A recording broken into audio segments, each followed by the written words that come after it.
Giving Tuesday is a global effort that encourages people to do good. Go to loveshriners.org. This year, please support Shriners Children. Go to loveshriners.org. Thank you. A common sense recap of the day's biggest stories. It's John Catsimatidis and Rita Cosby. Katz and Cosby on 77 WABC. We have on Professor Alan Dershowitz, who is joining us. Professor Dershowitz, great to have you here. Let's get to one of the big hot news stories. Hunter Biden, your reaction. We haven't had a chance to talk to you since the pardon happened.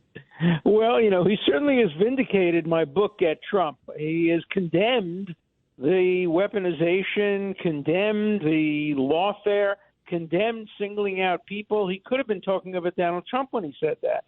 He could have been talking about other people in the Trump administration who were singled out for prosecution. But he, of course, focused only on his own son. But his general point is correct. There's been too much weaponization. It would have been so much smarter if he had done two things. If he had said, look, I'm going to start by pardoning all the January 6 people who were not violent because they were selectively prosecuted. Black Lives Matter people weren't prosecuted. They were prosecuted because they supported Trump. So I'm going to pardon or commute them. Then he would have been smart if he hadn't pardoned Hunter Biden, but simply commuted the sentence. Let me explain why. If he pardons Hunter Biden can be called in front of every committee, every grand jury, and asked any question about his uncle, about his father. He has no Fifth Amendment rights anymore. If it had just been commuted, if the sentence had been vacated, no sentences permitted, he can't go to jail, he'd still have his Fifth Amendment rights. Now, Professor, Congressman King was in the studio yesterday with us, and he says to us, because he lives out in Nassau County, and he says to us, the feds are still looking for people that they haven't caught yet from January 6th. I mean, who is calling these shots? Give it up, guys. Oh, it's terrible. January 6th, nonviolent people, and those are the people that are being sought now, have to be pardoned and commuted. I have a client who's a law school kid.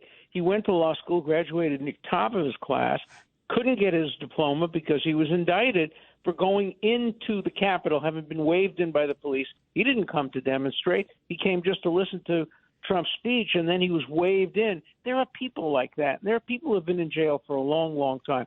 So, if Biden had made this part of a more general approach to pardoning and commuting, that would be one thing. But to have said he's not going to pardon and then pardoning really will hurt his legacy. Professor Dershowitz, yeah, go ahead. John, go ahead. Oh, well, Professor, there's so many other things happening. What's going on with well, first of all, your reaction with Israel, what's happening, because Trump came out and said there will be hell to pay if those hostages are not released. First of all, by the way, I was so happy to hear that. We were talking about it yesterday. Biden should be pounding his fist. Biden should be saying, get those. Well, should have done that 6 months ago. Yeah, you should have done it day one. Day one. I agree. And there are Americans there. And the job of an American president is to get his people home, to get his people back. But the United States under this administration has done very, very little.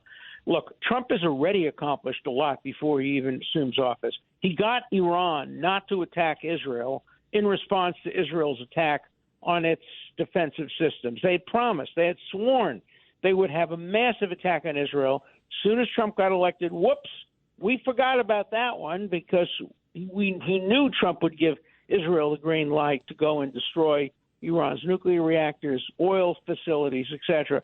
So Trump has already done a great deal for Israel even before he became president, and we all expect a great deal more, not only for Israel but for America, for its place in the world, for its strength against the United Nations, condemning countries like Canada that said, if Bibi Netanyahu comes to Canada, we'll arrest him. You know what Trump should have asked him when he had dinner with Trudeau? Does that mean that if Donald Trump, get indicted by the International Court, you'll arrest me too? Because the precedent that would be set by arresting the Democratic leader of a country with the rule of law would apply to the United States as well. And the International Criminal Court would use that as a precedent to come after American soldiers, American generals, American presidents. So it's so important to undercut and undo the damage that was done by the International Criminal Court. You know, the International Criminal Court almost prevented the ceasefire in the north, the Hezbollah ceasefire, because what happened is Israel was negotiating with France, and as soon as France said, "Oh, we're going to arrest Netanyahu," Israel pulled out and said, "We don't want France to negotiate for a ceasefire if they would arrest our leader." And then France backed away and said, all right, we're not going to arrest him. He has immunity.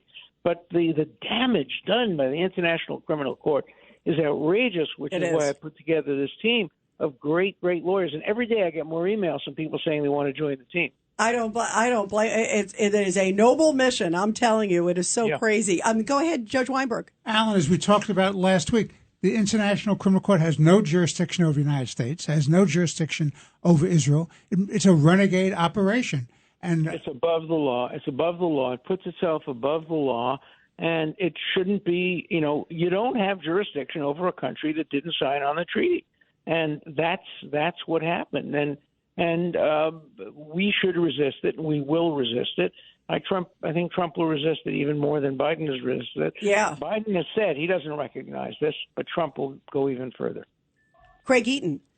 I just want to go back to what you were talking about before, about the criminals on January 6th, and you made a great point about that. But what happened to all of the lack of exchange of exculpatory evidence?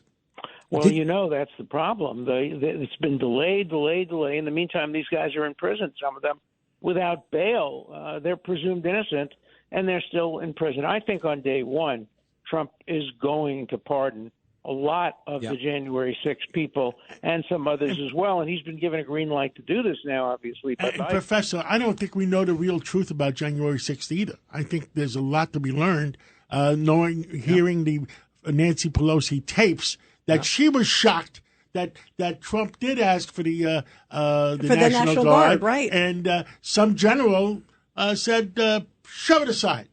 Well, I suspect that with Republican-controlled House and Senate, we're going to have many, many more hearings, and a lot more information will come out. Information about Hunter Biden, information about January 6th. That's what checks and balances is about. If you weaponize the criminal justice system, you have to turn to Congress to expose that weaponization. So our system of checks and balances is working well, and Congress will assume a major role and responsibility in bringing the truth out. But, Professor, you hit it right on the head. There was a missed opportunity here.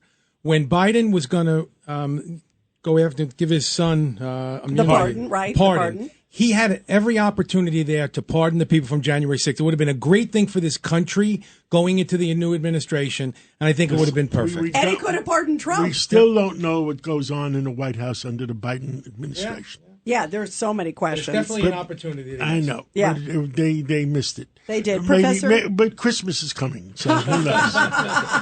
Professor Dershowitz, thank you, Professor Dershowitz, and we'll My catch up pleasure. again soon. Thank you so much. Bye. Roger Stone here with an urgent warning. While we celebrate Trump's historic win, inflation continues to drain your IRA and 401k.